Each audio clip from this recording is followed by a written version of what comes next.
How's it going, YouTube? Today I want to talk to those of you who are going through separation, divorce in particular, where there's kids in the mix, especially young ones. So, about 50% of marriages end up in divorce according to the Australian Bureau of Statistics. And so, chances are, those of you who do follow me, there's some of you that are going to be going through it. So I wanted to share a few thoughts, if you're open to considering them, in the hope that it makes a really rough time for everyone go a little better. Now, I get to hang out in some men's groups who help blokes go through mental health issues, substance abuse issues, and quite a few of them are going through separation. I get to listen to lots of stories. And based on the stories and my own experience, I just want to share a few thoughts with you. So, one thing that happens, of course, during separation, even if it's amicable, which I consider mine was, emotions run high, there's upheaval, there's uncertainty, there's anxiety, there's anger, there's all kinds of stuff going on. And quite often the people involved are at each other's throats, and the children get overlooked so often. And the one thing I want to remind you is that you might be separating or divorcing from your partner, but you're not separating or divorcing from your children.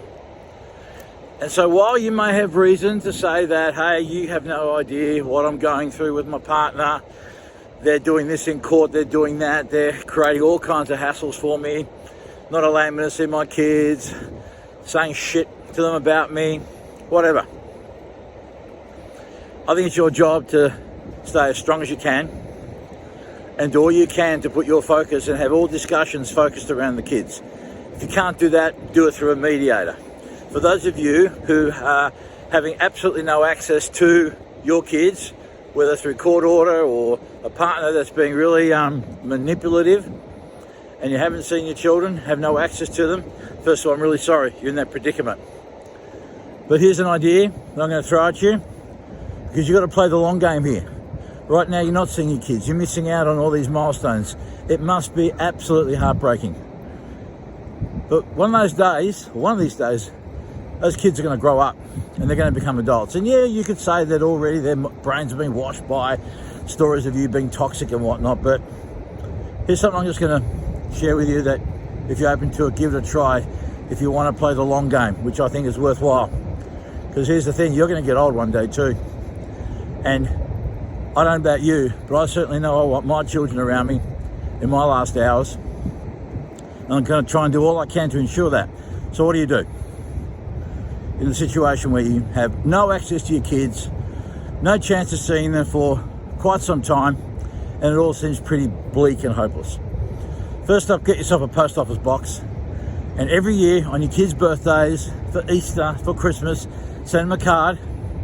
If you want to put some money in it, by all means, and just keep a stockpile, because one day if you do come across those kids, no matter what their partner, their mother, their father said to them, you're going to have receipts to show them that despite that, you always loved them, you always cared for them, you always thought about them on those days, and you're going to have these letters with stamps and seals.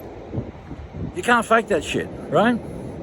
You might want to consider opening up a bank account that if you are, for whatever reason, you can't get maintenance to them, send money to these accounts. You'll have a record of consistently contributing to these accounts that one day you can give to your kid and say, hey, I'm really sorry. Your mother, your father wouldn't have let me see you. I still loved you, I still care about you, and I still tried to do all I could despite the fact that I had no access to you. Life's a long game. We never know what's around the corner. It's tough going through separation and divorce, dealing with lawyers, the emotion, the anxiety, the uncertainty, all that stuff. And this is, often you want to get back at your partner, and you may be justified. But remember, you got kids.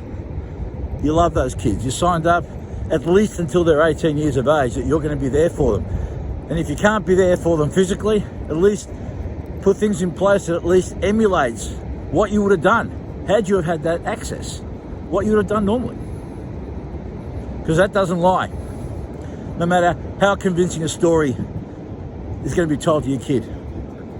All right, thanks for watching. Bit of a serious topic today, but I thought it was worth talking about because I see quite a bit of it in the groups that I go to and the men I speak to. Been through it myself, and I was fortunate. I go through it relatively lightly, all things considered. You don't want to make the lawyers rich. All right, have yourselves a good one. Please be nice to each other, but more importantly, be nice to yourselves. And remember, those kids are yours, and you signed up for life for them. Okay, catch you.